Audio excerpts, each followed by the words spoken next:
Good morning friends. பகவான் ஸ்ரீ அரவிந்தரின் சாவித்ரி ஒரு மந்திர திறவுகோல், பாகம் 5, உரையாசிரியர் திருமதி Anandhi Durai. Book 6, the book of fate, canto 1, the word of fate, விதியின் சொற்பிரமாணம். மன்னர் அசோபதியின் திருமகளான சாவித்திரி அவளுக்கு பிறப்பிக்கப்பட்ட உள்முக கட்டளை ஏற்று தனக்கான மணாளனை தேடி புறப்படுகிறாள். தான் பிறந்து வளர்ந்த அரண்மனையை விட்டு வெளியேறும் அவள் பல நாடு நகரங்களை கடந்து அடர்ந்ததோர் கானகத்துக்கு வந்து சேர்கிறாள். அந்த கானகத்தின் ஏகாந்த தனிமையில் அவள் சத்தியவானை சந்திக்கிறாள். அவர்கள் தங்களுடைய உள்ளார்ந்த ஞான பார்வையால் ஒருவரை ஒருவர் அடையாளம் கண்டு கொள்கின்றனர். கானகத்தில் இயற்கையின் கோலாகலமான அரவணைப்பில் கதிரவன் சுடர்வீசி பிரகாசிக்கின்ற நல்ல தருணத்தில் ஒளிக்கதிர்கள் என்னும் நூலிழைகள் கொண்டு விதியானது முடிச்சு ஒன்றை போட்டு சத்தியவான் சாவித்திரி இருவரையும் திருமண பந்தத்தில் இணைத்து கட்டுகிறது.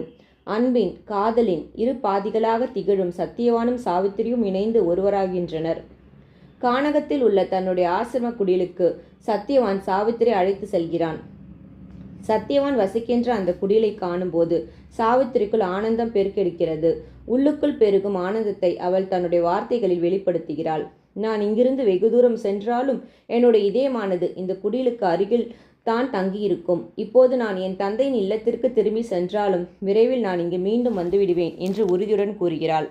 நம்முடைய இணைப்பினால் நாம் மீண்டும் கண்டெடுத்த பேர ஆனந்தமும் நம்மை விட்டு ஒருபோதும் பிரியக்கூடாது. நாம் உயிர் வாழ்கின்ற வரையில் விதியானது நம் வாழ்வை பிரிக்க நாம் அனுமதிக்க கூடாது.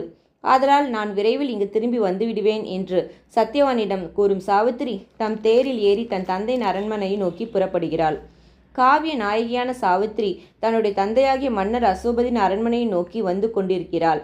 தனக்கான மணாளனை தான் தேர்ந்தெடுத்து விட்ட மகிழ்ச்சியான செய்தியை தன் தந்தையிடம் தெரிவிப்பதற்கான ஆர்வத்துடனும் சந்தோஷத்துடனும் சாவித்திரி அரண்மனை நோக்கி வருகிறாள். சாவித்திரி அரண்மனைக்கு வருவதற்கு முன்பாகவே தேவலோகத்திலிருந்து பூமிக்கு இறங்கி வந்துள்ள தேவ ரிஷியான நாரதர் மன்னர் அசோபதியின் அரண்மனைக்கு வருகை தருகிறார். In silent bounds bordering the mortals plane, crossing a wide expanse of brilliant peace, narrate the heavenly sage from paradise, came chanting through the large and lustrous air. Page number 415.